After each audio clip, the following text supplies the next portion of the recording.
Hello and welcome to the Time Well Spent podcast. My name is Devin Pennypacker, and this is a show where each week a guest and I use our shared love of watches as a jumping off point to talk about the passions that keep us ticking, whether that is collecting, creativity, time spent outdoors, or the way we choose to explore the world. This week I am joined by oil painter Justin Sowders, an artist whose work graces the prestigious walls of high-end collectors, celebrated brand boutiques, and my own living room. Justin, welcome to the podcast. Hey, thanks for having me. Yeah, it's a bit of a stumble out of the gate there as I choked on the first three intros and then had to gurgle down some blue water. But we are here finally. Really excited to have you on for an episode of the podcast here. This has been a little bit of an ordeal in the making, but honestly, Justin, I'm really excited to have you here because you and I have been friends for quite some time. We've been watch friends for the entire time, probably, as you're somebody who has really fed this addiction of mine. And I'm sorry. obviously now I am very lucky to have one of your paintings on my wall here. So very excited to sit here and talk all things art and watch collecting and just generally about the journey that you've had as well in the watch world. So yeah, very, very excited to have you on here. Yeah, me too, man. I'm very, very proud of you and very stoked for everything you're doing and everything that's coming your way. And yeah, couldn't be happier for you, man. No, thank you. I mean, I owe a lot of this to you. You have put me in touch with a lot of really good people who have helped me get here. And in no small part is this whole journey is all about the people around me, which is really special. The community is incredible. And I mean, I have everyone around me to really thank for all of it. And hopefully I can do my part to bring people up with me and, you know, boost this community and bring some people up and, I don't know, just share this hobby, this passion, this enthusiasm with other people. That's kind of the point of all of it, right? We're all just trying to have a good time together, share in some fun nerdery, and then, I don't know, some late night bonfires, whiskeys, and deep nerdery along the way too, which we've done quite a bit of. Hopefully, I don't bring you down a couple rungs. No, I mean, so just getting some stats out of the way for people who love stats, the podcast has been doing pretty well. So from the bottom of my heart, thank you to everyone who's been tuning in. Thank you to everyone who's also left reviews. I've been getting some decent reviews, a lot of 5-star ratings, which is really nice. And the podcast grows every single week that the episodes come out. So it's really awesome to see that people are sharing this. People are telling other people to tune in and listen. And then I get DMs from people telling me how much they enjoy it. And that just means the world to me. A lot of this is just a bit of an echo chamber. I'm sitting here in my living room right now, just talking to a camera. And yes, this week I'm joined by Justin. Other weeks I'm joined by other people. But a lot of the times it is just me talking to a camera. So it means a lot when people go out of their way to send me a message and thank me, and to tune in and take time out of your day to listen to me ramble about watches is pretty special. And again, I wouldn't be here without any of you. And I mean, obviously that goes for you too, Justin. So just thank you to everybody out there. Please keep doing it so I can keep doing this too. Justin, obviously, we're going to dive into some topics here. I mentioned at the top of this that you are an artist, you're a painter. Obviously, you've dabbled in a lot of things out there. Big time watch collector. Your collection is pretty impressive, especially in the tool watch sector. But before we do all of that, I want to start off with just a simple wrist check. What do you have on your wrist at the moment? Today, I have my Rolex GMT Pepsi on a TGN signed gray NATO. Oh, very nice. Yeah, very fitting too. How long have you had this now? This is a relatively new acquisition for you. A little under a year and a half. Yeah, October of okay. 24. All right. Man, that just tells you how fast time is flying by. I feel like you just bought this 3 months ago, and right. It's been over a year already. Holy cow! Wow. Well, I mean, it still looks as good as the first day you bought it, and it I think it looks even better on the NATO. If I'm being honest, obviously the bracelet is where that watch is home, but the NATO looks fantastic on that watch. Yeah, I threw it on the NATO last week, and Sarah, my wife, was super excited because she's been wanting to wear it, and she hates bracelets and loves NATOs, so it immediately got pulled out of the watch drawer, and she wore it the other day. I mean, That's awesome. like James Stacy says, everything looks better on a gray NATO, and yeah, I think he's right. Looks pretty good. Yeah. Has she worn this a decent amount, or was this the first time she got to throw it on? First time she tried it on it was on the bracelet once, because we have very similar size wrists, but where she wears a little closer to her hand, it's not comfortable on a bracelet. So she's all NATOs and leather straps. Oh, because she wears it very similar to myself. We both wear the watches like pretty low down on the wrist, where it's like pretty down, kind of over the bone, pretty close to the hand, right? Where it's kind of a Yeah. tighter area, and it gets a little bit iffy if you're wearing something that's not super flexible. Yeah. Yeah. Well, that's cool. That's a sweet pickup. I don't know. Do you envision yourself keeping it on the NATO for quite some time, or are you going to put it back on that bracelet and make sure she can't take it out of the watch box away from you? Right. It'll be on the NATO for a little bit. Summertime, it'll probably go back on the bracelet. Yeah, just trying something different now. Yeah. What Fair about enough. you? What do you have? Oh, okay. Well, I'm wearing today. I don't know why, but I threw my the SKX 007 on, but I threw it on a big old bun strap. I don't know why. I just have been wearing this bun strap a lot. I had it on my Planet Ocean for a little while, and then I took it off and threw it in the drawer. I put it on my turtle for a little while, but then I realized that the 45 millimeter turtle case fills the entire leather backer, and you can't see Yeah. any of the leather behind it, and it kind of defeats the whole purpose of the bun. So I was trying to figure out what I could wear it with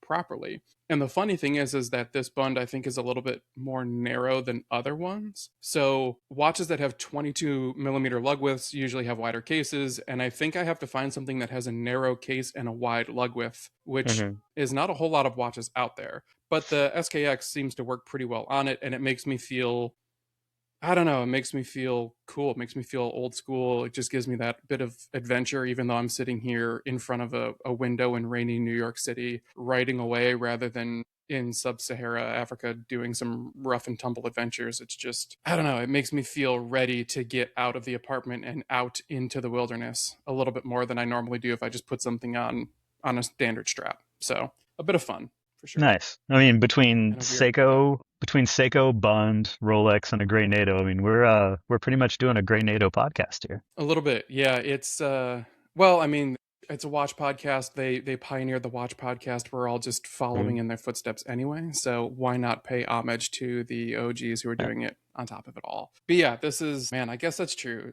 Especially this is like a Heat and special right here, I guess, now that I'm thinking about it. This is, yeah, in true spec, and the SKX on top of it too. It's modded. It's got a sapphire crystal. It's got a sapphire bezel insert, stainless steel rehot, and the whole thing is tattered and battered and has been through the absolute ringer. I've worn this watch a ton, especially sailing. I've caught this Mhm. watch on guardrails and stuff constantly. So this thing is worked over twice over, and it looks awesome. Is that the one that I'm you beating the snot repaired? out of this thing. No, so this is actually one I don't know when, but I modded this one a long time ago. I repaired the turtle. That's the one who had to actually fix the That's movement in right. and swap the movement in. This SKX is one that I modded a long, long time ago. But to be honest, at this point, it's probably due for a service or a repair because this movement, it's still the 7S movement. That's the thing that I didn't change with it. And it does not keep time at all. Most of the time, I don't even set it. I just kind of put it on and enjoy it and let it do hmm its thing. Today, I mean, today the time is correct, but the date says that it is Thursday the 1st. So we're off by a little bit on there. And the bezel also needs like a complete retune because this bezel, the SKX bezel, is usually a little bit gummy. It's not the most snappy bezel, but this one in particular is like, I don't know if you can hear this, but this thing is about as gummy as they come and incredibly hard to ratchet, which feels like I'm doing Seiko a bit of a disservice here, having a pretty crappy bezel on an SKX. Sacrilegious, I guess, so And to they're not speak. always the easiest bezels to grip anyway to start with. True. Yeah, this one, it's got like that chocolate bar bezel, and this one is slippery. I don't know. Maybe I'll fix it. Maybe I won't. Maybe I'll just let it be terrible and love it for what it is. But you can actually see, it's really funny on the bottom right lug. You can see the tool marks where I think I scratched it with a butter knife trying to take the bezel off a long time ago. um, As there's like one very does. distinct teeth marks from, yeah, there's like very distinct teeth marks from a butter knife. And that was me trying to take the bezel off before I knew that there was a specific like knife tool for watches that you could buy. Mhm.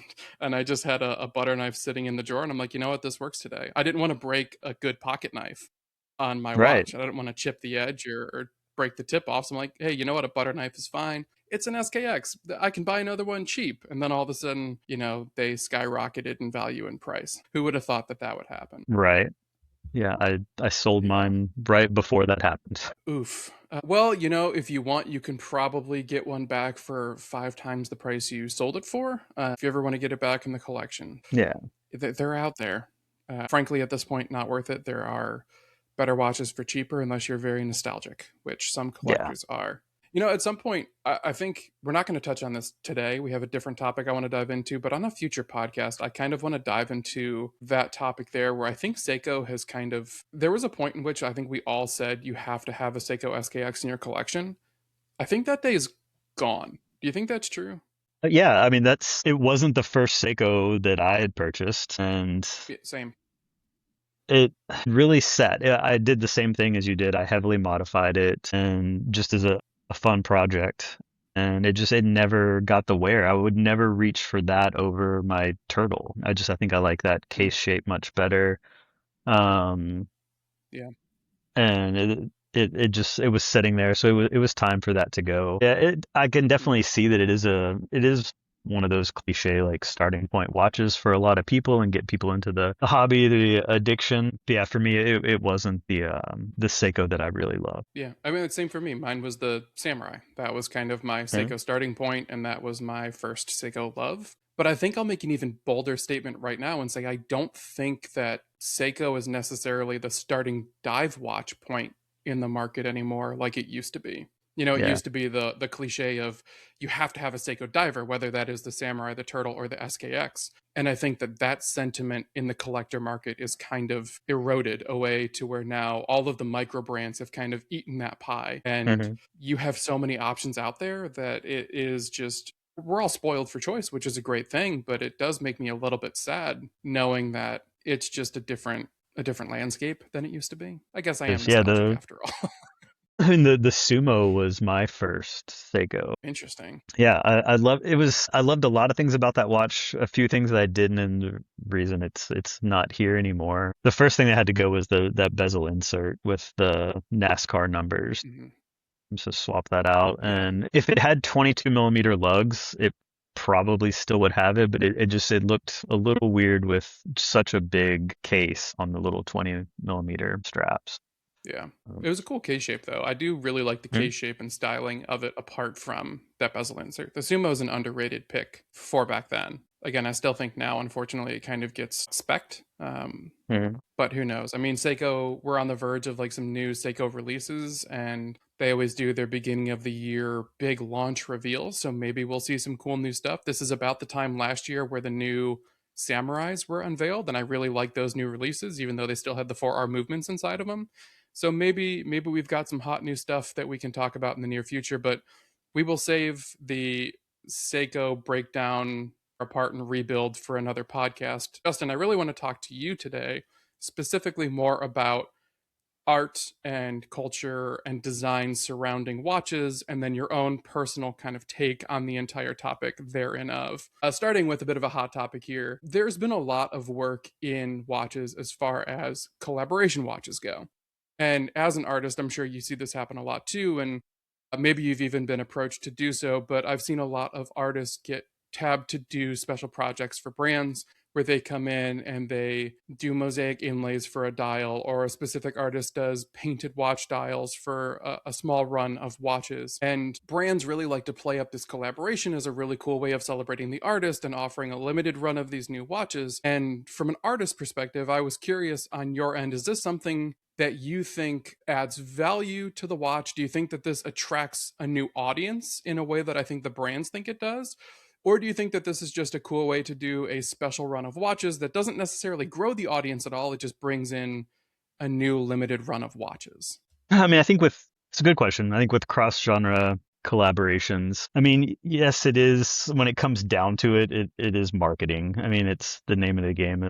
Hmm. It's trying to get products seen by new eyes, make an impression, hopefully lead to a sale with that. It comes down to what's the point of these two or three brands or people getting together and making something. Is the point of it to make a good product that serves both people, or is it just to like get into this hype cycle of getting people to talk about it just because it might be like an absurd collaboration? Not so much with watches, but with other products as well. I think who it's really beneficial towards is the person who knows one of the parties in this collaboration and might not be familiar with the other brands.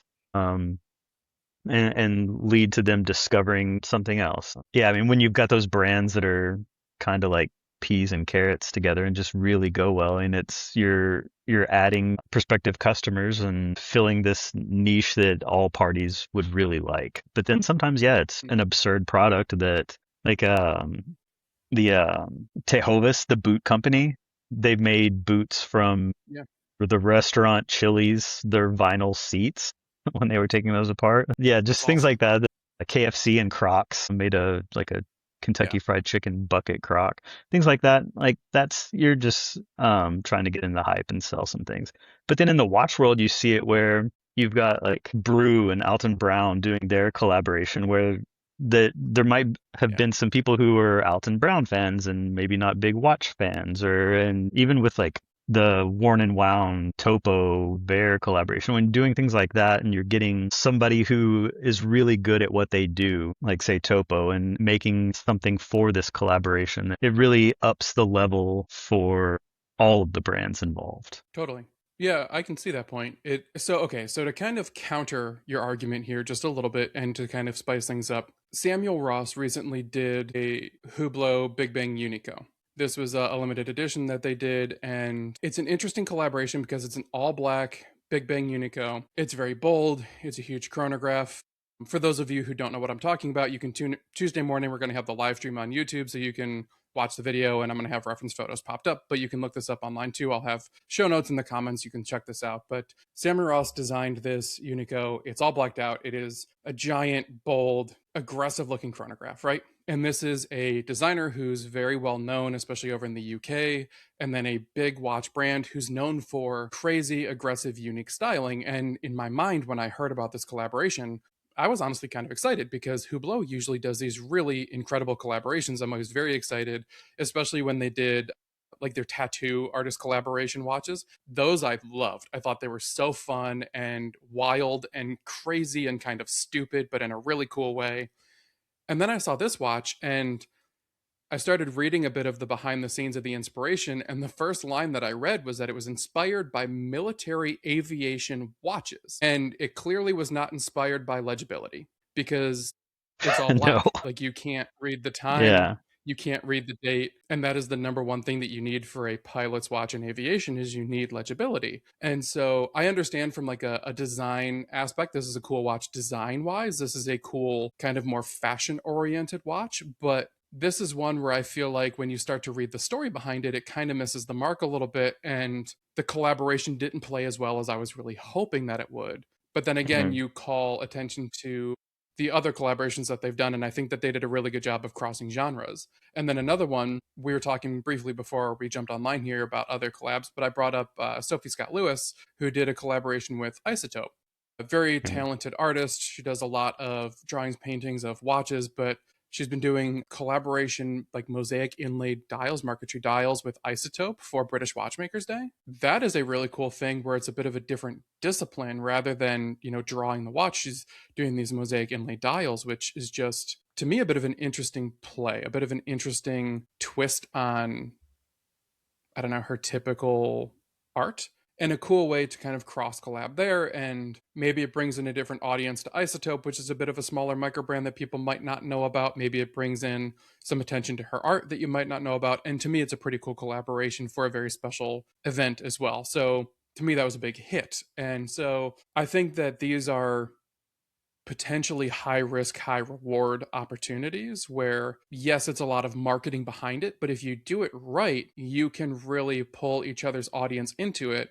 But if you don't do it in the right way, you have a lot of people looking at your brand sideways. And it's not just your brand, but you have a lot of people looking at the artist sideways too. So it's a high risk on both parties. Very true. I mean, definitely the brands and the artists are both taking a chance with that. That's why it has to be in that example, like a brand and an artist that their styles match up and mesh together very well. It's funny that you bring up that Hublot, the Song Blue, the tattoo collaboration they did. That was the first watch painting I ever did. Was that watch, Oh, cool. which was a fantastic Hopefully you watch. have reference photos of that so we can put that up too.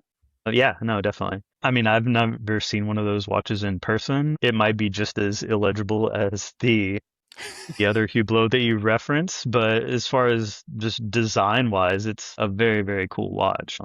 It's one of those ones where like that's one of those ones where if it's illegible, you don't really care because the design takes it to a whole different world. Whereas the other Unico, you want it doesn't quite push the boundaries enough to break that mold, I guess, so to speak. Another one too. So speaking of like design languages meshing, Oak and Oscar is one that I want to bring up too because they also do their hand painted dials for their custom fly fishing anglers line. Hmm. That is one, obviously, Oak and Oscar.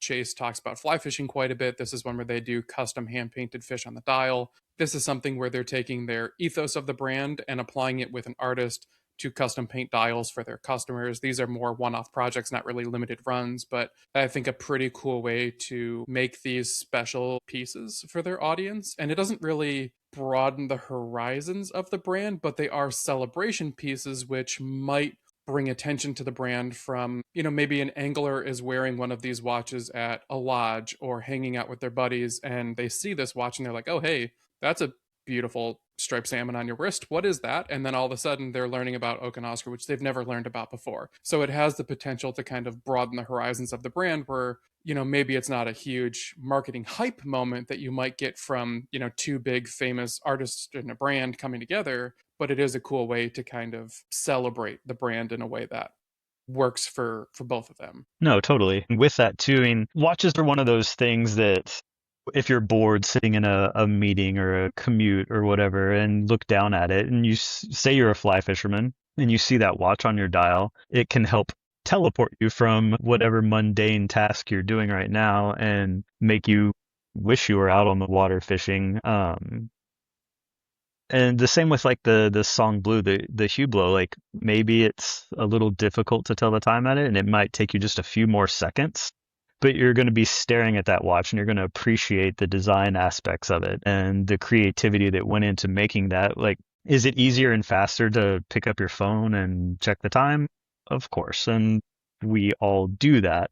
But when you can look at that watch and take the extra few seconds to decipher what the hands are saying, it's almost a moment of pleasure to be looking at that and appreciate that. And I can see that for both of those. Yeah, totally.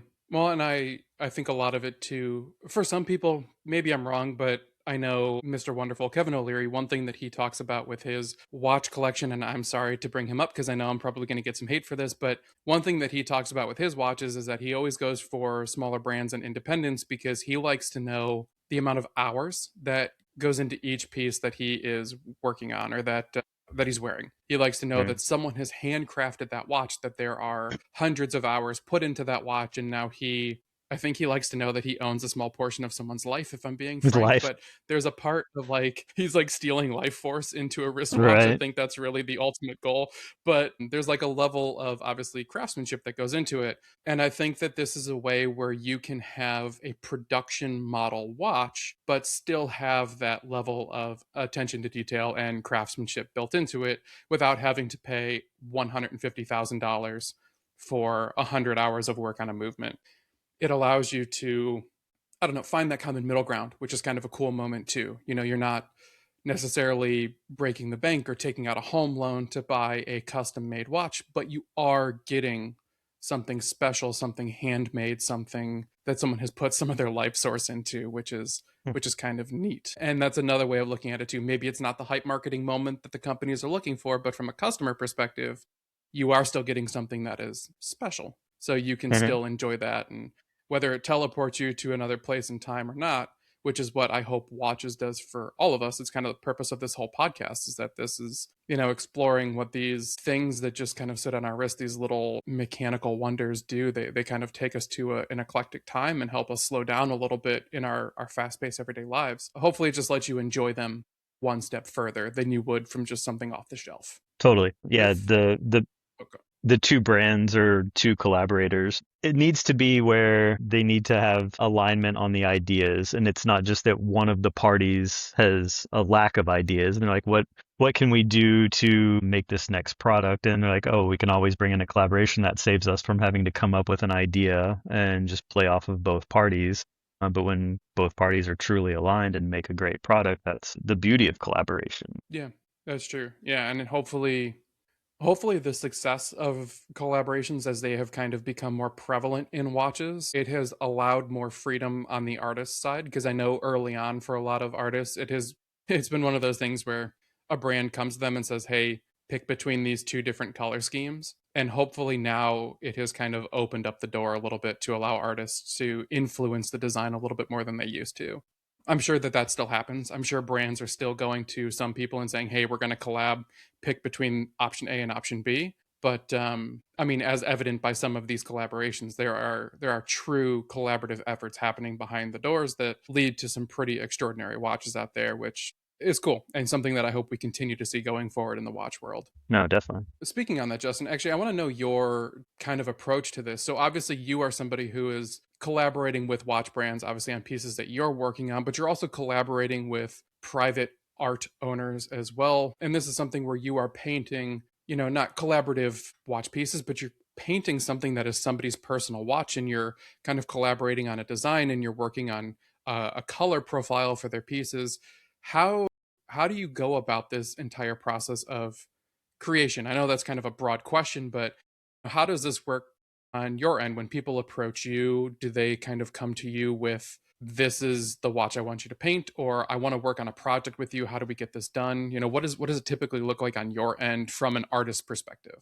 Yeah, so whether it's the brand or a collector coming to me, and the first thing we'll do is we'll pick out what watch it is. Sometimes there's a little bit of say in it as far as if there's multiple dial colors or something like that. I can choose which one kind of goes with my style a little better. And then say if it's a collector, like really getting to know like what it is about that watch that they like, getting images of the watch to say like, hey, if this is one that has some patina to it, some wear marks, they would like to see like, there's this big dent in the dial or in the case, sorry, and incorporating that into their piece. As far as colors, it's the color palette. Most of the time, I'd have a distinct style as most artists do. And so if someone's coming to me to do a piece, they obviously have an attraction or an eye for that style. So a lot of times it's complete creative license. So whatever you want to do to go with this, if there's corresponding colors for the background, say it's a blue dial watch, something like that, then we can work with that color palette. And I'll often ask people, like, do you have color palettes that you don't want to see? Because I've Hmm. had collectors too that like this, they collect a lot of things. So like they'll have their watch collections and they have art collections as well. And so I'm working with a Sure. client right now, and he's a very large art collector as much as he is a watch collector. So he's sending me tons of pictures of paintings that he already has in his house, and to give me an idea of like what kind of mood and color palette that he likes. So yeah, it's a fun collaborative effort between myself and the client, because everyone has a different idea if they want it a little darker, a little brighter. I mean, definitely like in the last couple years, my pieces have gotten a lot brighter. I don't know if it's just the Hmm. grayness of Cleveland weather and everything, but Hey, now. I'm getting brighter and brighter, which is not where I started at all. I'm very much a Hmm. black shirt a guy all the time, and yeah, but really embracing the color because like orange is one of those colors that I've always said I do not like, but yet here I am like lusting after a Doxa professional. So it's yeah, where it's a little back and forth, and then also it's do they want to see progress shots of the image of the painting throughout, where which is very rare because most people will understand that throughout the creative process, like some things are going to get covered up, some things are going to change, or are they getting an image in their head of what this final piece is going to be, but it's going to completely change 180 degrees by the time it's finished and they see it. So a lot of people have seen my work and know kind of what it's going to look like and just give me complete control with that and just want to see it in person at the end. Because I mean, you've seen my pieces and like the texture that it has. Yeah. It's hard to convey that in a photograph and not seeing it in Impossible. person. Yeah, I mean, okay, so I'll admit something very embarrassing here for everyone who's listening. I'm not the biggest appreciator of painting or drawing arts. I'm someone who traditionally is more a fan of like 3D art, so sculpting, glasswork, ceramics, that kind of stuff. That is more my medium. That's what I studied. I studied glass blowing and ceramics, and that is where I find a lot of my passion in the arts because I didn't really understand a lot of the work that went into painting. So much that my partner Jamie and I, when we would go into an art museum, we play this game where we would go into a room. And after we would look at all of the different pieces in that room, we would each kind of go to each other and say, okay, what is the piece that you think, the one piece in this room that I would take home and put on display? Hmm. And the one time we were in the Cleveland Museum of Art, and I can't remember exactly what room we were in, but we're in this room and she looks at me and she points to a painting and I'm like, no. And she points to another painting. I was like, no. And she couldn't figure it out. And she looks at me and I'm like, honestly, I don't like any of these paintings. And we're in a It's the room trash with, can in the Van Gogh corner. and Rembrandt. And it's like, yeah. And we're like in a room full of the most famous paintings in the entire museum. And I just didn't care for any of them because they just didn't strike a chord with me. But then Justin, I found myself in your basement in your studio and I'm looking at the work that goes into your pieces. And there was a moment where I don't know, I think you told me to like get under your canvas or like look at it from underneath. And it just looked almost like a cityscape coming out Hmm. of your canvas, just like the depth that is coming out of it. And we started talking about the piece that you were working on. And I think at that point, the one you were laying the foundation for, it had been like something like 3 months that you were laying the foundation for this one canvas. And then the other one that you were working on that one for, I think, like 6 months. And then the other one was near completion. And that one you'd been working on for, something like 9 months. It was a really long project that you were working on. And then all of a sudden it hit me in the head and I was like, oh my God, okay. This is insane. The amount of depth and texture and work that goes into this. Now it makes sense. So I can understand from like an outside perspective kind of coming to you and being like wanting to kind of tweak a lot of the design details and saying like I want this color, not that color, I want all of this and all of that, but also having to understand that when there is that much going on and that much time involved in the entire process, you do kind of have to be hands off a little bit. You do have to trust the artist and know that the style that you want, if this is the artist that is doing the style that you're looking for, you have to trust that they're going to accomplish it. I don't think any of your customers are going to come to you and say, here's my watch, paint it, and expect that they're going to get, like a photorealistic portrait of the watch, because that's not your style. They're coming Right. to you because they know what your style is, and they want something like that. So it is a probably a very interesting perspective to have. And I guess too, we talked a moment ago about working with brands. There, you're trying to appeal to a very wide audience. Here, you're obviously just working more one on one. But when you are working with brands and boutiques, there you are appealing to a broad audience. So, is your kind of process for those two applications different when you're painting for something that's going to hang, like the logo that you just did inside of the Christopher Ward boutique? Was that process very different than something that you would do for a private collector? Not so much. With that one, working with Christopher Ward and working with Mike Pearson, it came down to I had control of what watch to paint, which one I found visually interesting. And for me, it was the white loco, mainly because it allowed me, like I said before, with white dials being easier to really take advantage of the background colors and those sections that are coming through the dial and the watch to really play into the other colorways of that watch, which are phenomenal. Like I could have picked any color of that logo and had a blast painting that, but by doing the white one, I got to do the blues and the orange from the other colorways and have that predominantly be the background of that. So even though, yes, I'm just painting that one white dialed watch, you're still getting those colorways from the other pieces and really tying into that whole collection. But yeah, it was, and once I conveyed that to them and that this was the idea I had with it, it was a let me run with it. And I definitely, they wanted to see some progress photos of that and kind of see where it was headed, which, I mean, when it's a big place like that, and like you said, like you're doing it for the masses, it's the Mm-hmm. largest watch painting I've done to this point, and you're putting it in such a large boutique and having so many people come through and see it, like you do want to make sure it's going to fit in with their design aesthetics and the feeling that they want to have in that showroom. I think all parties were We're very pleased with that. When it was the time to ship that out, Mike was just asking me like, How do you feel about this one? Do you like it?" And I said, every so often there are paintings I do that I'm really sad to see them leave the studio because I'm not going to see this again. Like, yes, I can look at images of it, prints of it, things like that, but with the texture and the way some of the paint is glossy, some of it's matte. You can't really see that in a photo of it. And I mean, that was months of working on that and coming down to the studio every day and seeing that. Even if I was working on another piece, it was still here in the studio and I got to spend time with it. And sometimes you just got to let them go and you're a little sad. Yeah, man, that's interesting. But now, I mean, now it's out in the world, and now other people get to enjoy it, Yeah. and you're on to the next On one, to the next which one. is yeah, hopefully exciting, and obviously a lot more work and a lot more of the grind goes right back into it. But yeah, it's crazy. It's crazy to see the amount of work that goes into it.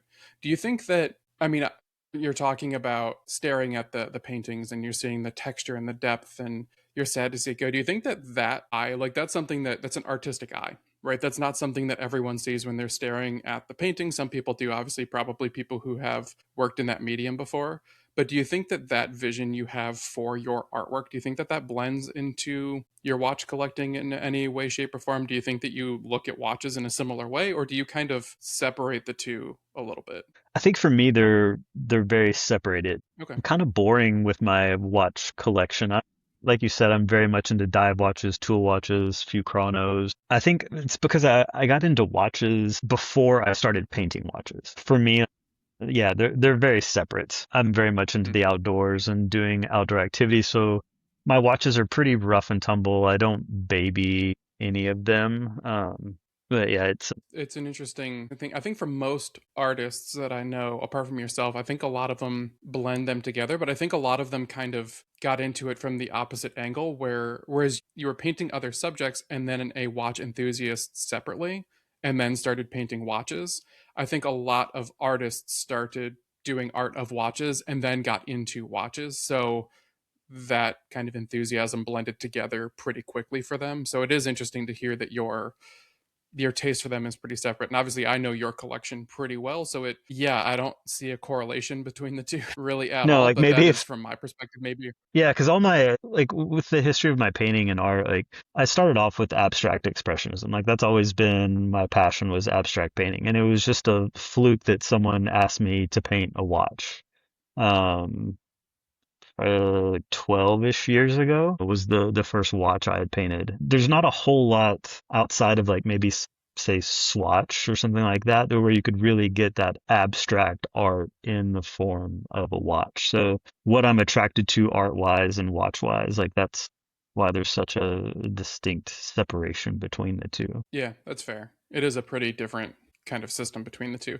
That being said, are there materials or mediums that you would like to see incorporated in watches more? Is there something that you wish you would see in watches more that you don't currently see in the market? From a materials standpoint, I mean, I'm a sucker for titanium. I love that. One thing that would be interesting if someone could make it is I love the old like Bakelite bezels on watches. If they could make Yeah. a modern version of Bakelite to get that like rich depth of color and like tone that it has to it, but have it not shatter. Like maybe it could get like a little some little like hairline cracks or like get that patina to it, which I Or the love. I mean, spider web. obviously through my Yeah. art, like it's yeah, exactly. Let it do that, Yeah. but not completely crack and break off would be nice.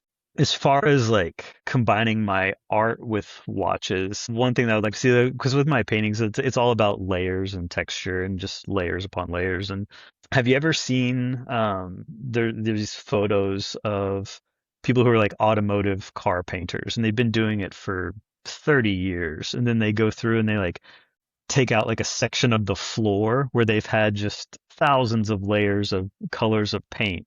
Or Oh I've yeah. seen it too with Oh yeah. graffiti on a wall. So there's like decades of graffiti that have been put on this wall, and they peel off these like you see these like strata sections of paint. If you could Yeah. get that and take a Thick slice. sliver of it, Yeah. yeah, yeah. And so you're getting that those levels of the painting and layers and take a really Yeah. thin section of that and put that on a dial.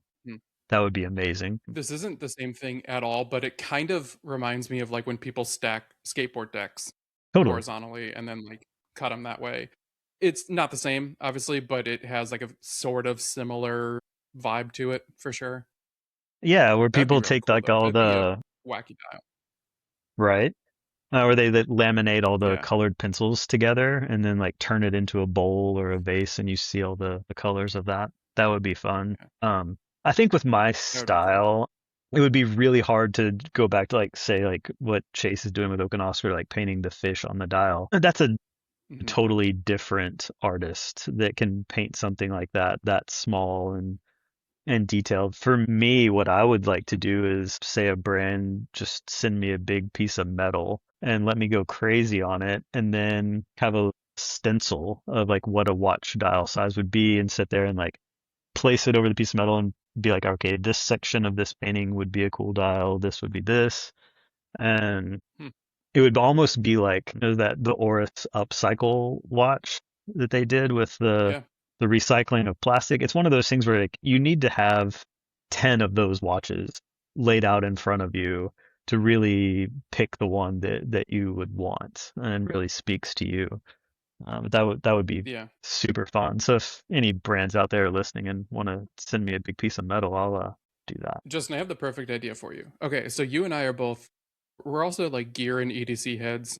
We originally Hmm. bonded over, fun story for anyone out there, but we bonded over you were carrying a Strider pocket knife in your pocket when we first met. Then I Hmm. saw the clip hanging out of your pocket and knew it was a Strider. But I just realized like they have used like battleship siding steel for scales before, or like submarine Hmm. steel for scales before. We should get you like a slice of battleship and then paint it and then stamp it out for dials. What a cool dial that would be. Let's That would do be it. pretty awesome. Yeah. We just got to No, I find the right remember brand. that. And you just heard the knife close, and you were like, "Is that a Strider?" Like, "Oh yeah, I know those Yeah. guys." Yeah. Well, it's a deep gear nerdery over here. It extends far beyond watches. It's also like just I mean maybe that's pathetic, but like you can tell a lot about a guy by like the pen, the knife, and the watch. I knew we would be friends pretty quickly from that moment No, on. But yeah, is there a brand specifically that you would want to collaborate with? I mean, obviously, like, say any of like the big houses would be so cool to do, but it's got Sure. to be one of those things where like, does my style really like add to them? Hmm. I mean, if Blancpain wants to send me a 50 fathoms, like, will happily paint that Ooh, for them. sure. As far as pieces that Yeah, like that would be cool. I think about doing. I mean, Tom places 16610. When he finds that, I've already told him like that's going to Yeah, be a painting right there. A brand that I think would be a easy. good fit. So I love Tudor. Have Tudors in the Hmm. collection. Also have a passion for cycling. And last year, when Tudor's pro cycling team came out onto the tour, they had the big solid disc rear wheel, the aero wheel that they have on their time trial bikes. They had it was pretty much just like a line drawing of a Tudor chrono covering that whole wheel. And I saw that and I was like, Oh, okay, yeah. I need to do a painting of a Tudor and put it on that wheel because it would look so cool spinning. So I immediately texted Cole and was like, hey, we Yeah. need to make this happen. And also, like, Fabian Cancellara is working with that team, and he's one of my all-time favorite cyclists. So that would be a match made in heaven to work with that. It would be kind of sick if you did it and left it like just slightly wet. So as they were riding, it just kind of If it started expanding ever ever so slightly, right. just distorted a little bit. It's funny. I'm talking about material. I completely skipped over this, but I wanted to bring up. I've brought this up before, and I'm going to bring it up again just in case anyone is listening who has this ability. But like I said, I did some glass blowing and glass work a while ago. But there's a borosilicate glass that is called shifty glass. Someone please go out there, find shifty glass, and make a dial out of it. It changes colors depending on what kind of lighting conditions you're in. So it will go from like orange to purple, depending on if you're in natural light or fluorescent. And I think it would just be incredibly cool to have a dial that shifts like so vibrantly from orange to purple, depending on if you're inside or outside inside of your watch. Just putting Oh that out there yeah. very quickly in case anyone out there is listening. It is such a cool No. material. It's not easy to work with, but it is such a cool material. Yeah, it reminds me of the oil slick paint job that they do on a lot of like bicycle frames and things like that. Yeah, that Yeah, would it be that is. would be a It's fun one as so well. cool. Yeah, I made a few small pieces with it. I had a buddy who made like a really interesting like balloon bullet kind of sculpture with it. So like when you transitioned from inside to outside, they changed colors. So like the bullet and the balloon were made in alternating colors, and then you went outside and they shifted to the opposite colors. So it was kind of like a weird transition. It kind of looked like the bullet was popping the balloon. It was neat. It was like, but it was all glass, obviously. But like Mm. that as a dial would just be wild. I think Artia would probably do a good job of that because they do all of like the sapphire cases and like weird depth gauges and stuff like that. That's like the only brand can think of that would probably take this challenge on. But I don't know. Hopefully, one day someone makes that custom piece for me because I would That would be rock that. sweet. Anyway, all right, Justin, are you ready to play a game here? I am. This feels a little. I've heard a few of these now.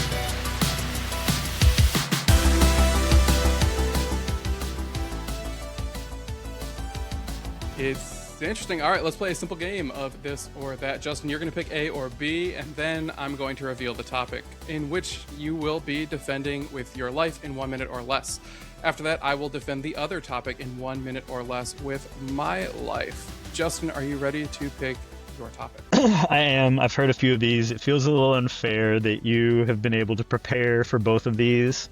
I submit a request to have these be like user submitted questions that people like email in, and then Jamie comes out like Vanna White and you get to hear it for the first time as well. Honestly, that's not a bad idea. If anyone wants to do that, if anyone wants to like submit mystery this or that's, like, please do that. That would actually be Yeah. really fun. I'm down to do that for future podcast episodes. Um, it can be any controversial topics. That would be really fun, and that would be more fair to everybody. The one thing that I will say in my own defense is that I do not prepare at all. However, obviously, I am looking at the two things as we speak. So, like, nothing is prepared, but I do obviously know the two topics. So, like, that is a little bit of an unfair advantage. Take it for what it's worth. But it's my podcast, so welcome to an unfair advantage. Yeah. That being said, Justin, do you want A or B? C. All right. That means you have to just sit there and lose. Do both. All right, I'll take B. Yeah, exactly. Who you should have picked A, because today we are All right, doing titanium construction. You can take. You know what? I'll give you A. I'll give you A. Do you want okay, A? sure, let's do A. All right. So we're doing titanium construction versus ceramic construction. I'll let you take A on this one because you mentioned earlier titanium, and this will level the playing field slightly for our audience out there to vote who did better. So, Justin, you have 1 minute to defend titanium construction versus ceramic. And then after that, I will give it my all to fight for ceramic over titanium. Are you ready to battle, Justin? Yes. All right. You have 1 minute starting now. Go. When you drop titanium, it does not break. My minute is done. You can have the rest of the time. um, all right. Well, I guess I will take my minute now. And I'll go now. Well, all right. So with titanium, you've got grade 2 and grade 5, and now you have to explain to everyone which one you have, and you probably don't know yourself. You also have to worry about scratching and hardness coatings because there are a lot of brands who don't do that with their titanium, and you have to worry about scratching the heck out of your titanium or potentially gouging it. Ceramic looks beautiful all of the time, no matter what, not to mention color. I love titanium, but titanium, let's be honest, looks dull. It looks great on a tool watch, but you can't do anything else with it because it just has a bit of a brown tone to it. It always has a darker tone. It always looks a little bit dirty. And the more you beat it up, kind of the worse it looks. Ceramic always looks beautiful. You can have white, you can have black, you can have colors thanks to Omega, and you can just have an incredibly sharp cut line on those ceramic cases, on the ceramic bracelets, and have it in any flavor that you absolutely want out there. Sure, if you drop it, you have the opportunity to break it, but who's dropping their watches out there? No one drops their watches, Justin. That's a ridiculous, absurd theory. Ceramic holds up to a lot of rigors in your everyday life, and that's my minute there. Yeah, that's a fair argument. I can't really Sorry, question that you were one. fighting for second place there. Yeah, that was a tough one. What was A? A is titanium. So the game was Oh, right. titanium construction versus ceramic construction.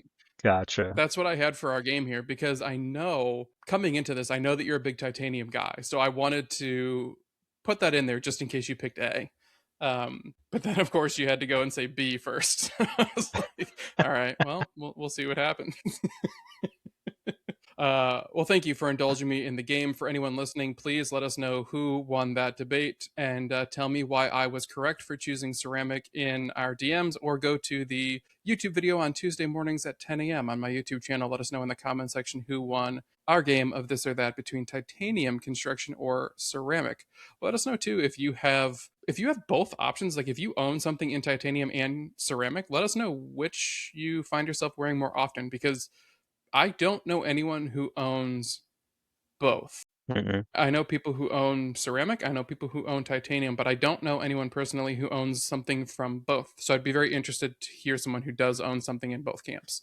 Um, Justin, you don't own anything ceramic, do you, other than like an insert? No, inserts on a few pieces. But yeah, no full on ceramic. What would you get if you were to do a ceramic cased watch? So it's a very interesting question. For a little while, I wrote a review for when I was with Teddy. I wrote a review for the Speedmaster Dark Side of the Moon, black on black, with Mm. the red accents, and I didn't think I was gonna like that watch very much, especially because of the price point. But then I put it on that like sailcloth strap that it comes with, and put it on with like a black hoodie and black joggers and a pair of white Vans, and I felt like the biggest So you were in baller your normal ever. outfit. And it just looked, honestly, actually, yeah.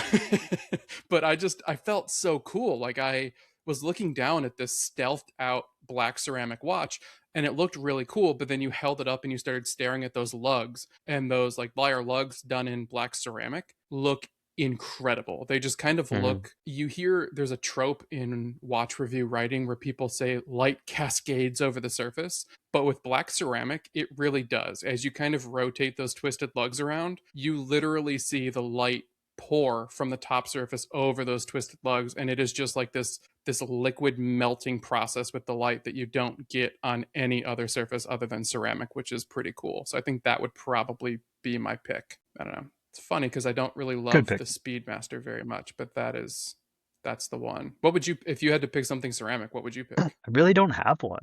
Um, it's You would one of just go those that I titanium. have. Yeah, I haven't even really looked at them. I mean, yeah, I've Yeah. seen it, images when brands come out with it, but I've never really given it a much of a second. Yeah. Well, it's interesting because I think when you think ceramic, there are two brands that people immediately go to. The first one is almost always Omega, and the second one is usually Rado. Even though there are Mm, other brands doing ceramic, those are the two that most people go to. But it's still a material that I feel like is not that often used because it is so difficult to work with and it is expensive. But when brands get it right, it is right. Oh, you know what? Never mind. I just changed my mind. I know what ceramic watch I would get. IWC Ingenieur 42 millimeter black ceramic, black dial. That watch, man, I put that on last year before Watches and Wonders during like a preview, and it took everything in my power not to pull my cuff down and walk right out because that watch mm. is so flippin' cool. Uh, I can't even talk about that watch in an educated way because it just gets me all giddy and excited. It is such a cool watch when you put it on. The Ingenieur in general, I think, is a cool watch for some reason that I can't really explain, but in full black ceramic, it just scratches a weird itch and like tickles my brain in a fun way. But either that or Dark Side of the Moon. I don't know. One or the other. Anyway, I'm rambling on about Oh, ceramic, and now I'm swaying the audience here to vote for me, which is just so unfair. no, because a titanium Ingenue would be even better. Yeah, but they only have a gray dial version. That goes with everything. Ugh, all right, Justin. I did ask you to. I asked you to bring along a recommendation for our audience. It could be anything, some sort of cultural recommendation, some sort of advice, or a piece of gear that you can share with everyone. Just something to broaden their horizons. Did you bring something along to share with everyone? I did. I've got a two-parter. Um, Oh, cool. so this week, the Rewatchables podcast. It's on the Ringer Network podcast. Talks about just like classic rewatchable movies. They did GoldenEye. I mean, what goes better Oh, with cool. Bond and watches and it's peanut butter and jelly. So the rewatchables, GoldenEye, and then also going along with the Bond theme, I just recently sat down and watched the Teddy Baldessar's The Watches of James Bond, complete guide, which was a very Yeah. good video. Learned a few things that I did not know. So yeah, I will give those two. Absolutely. Yeah. Shout out Mark Bernardo. This was his first on screen action for Teddy. And I know I spoke to him a little while ago about him filming this. He was really excited about this. He's been kind of really antsy about getting this out there and really excited about the project. And he crushed it. I think he did a really good job. And yeah, just shout out Mark. Mark is a professional who's been in this industry for a very long time, and really excited to see him step out there and talk about something that he is very excited about, something he's very passionate about. And that video is awesome. So Yeah, he we'll have did links to a those two great, things great in the job. show notes. Yeah. It's super fun too. That video is just beautifully done, but it's a fun video too. It's not just a list of watches. It is very engaging, which I think they did a really good job of nailing in that one. Hmm. I brought along a video as well, but this is actually a series, and I'm bringing attention to the series because even fans of this genre have not watched it. So I'm a video game nerd. I will openly admit that, and I love the series Splinter Cell. Justin, have you ever played Splinter Cell? No, I Okay, believe the well, last Splinter video Cell. game I played was on the original NES that I had. That was the only gaming console I've ever owned. All right, that is yeah, no Splinter Cell there. But Splinter Cell came out with a TV show recently called Death Watch on Netflix. Now, this is an animated series. I am typically not a huge fan of animated series, but this show was awesome. It is dark and gritty and pretty violent and just a lot of fun. And something that Jamie and I actually sat down and watched together. We both got sucked into it. There are quite a few Hamiltons that pop up in this show, which is kind of weird. Hamilton has a pretty big sponsorship of the show, I believe. And so you see a pretty big plot point with a Hamilton watch pop up early on in the show. And that's kind of strange. But the show itself is really good. And I don't know anyone else who watched it, even people who played the video game. So if you have Netflix, which is where this show is, please check out Splinter Cell Death Watch because it needs a bit more love. And I really want a season two. And I don't think it's going to get it unless more people tune in and watch that show. Yeah, I don't know, it's great. Old Sam Fisher coming back and being the grizzled veteran coming out of retirement and just being just as good as ever was pretty fun to watch, even if it is just a cartoon. Nice. Yeah. All right. I will have, like I said, I'll have links to all of that down in our show notes below. Justin, thank you very much for joining me on this week's episode. I really appreciate you taking the time to jump in, talk all things art and watches and collaborations. I know it's a bit of a different topic here, but a ton of fun to have you on. I really appreciate you joining me here. No, thank you so much, Devin. This is, like I said again, like I'm very happy for you and very proud of you. And sorry I gave you the watch collecting disease or aided in the watch world. Um, but yeah, very very happy for you and very proud of you. Yes, gave me a hard hit early on, and boy oh boy did it take hold and never let go. So thank you very much for that. To everyone else who tuned in, really, really appreciate you being here. Really appreciate all the support and hope that this was time well spent for all of you.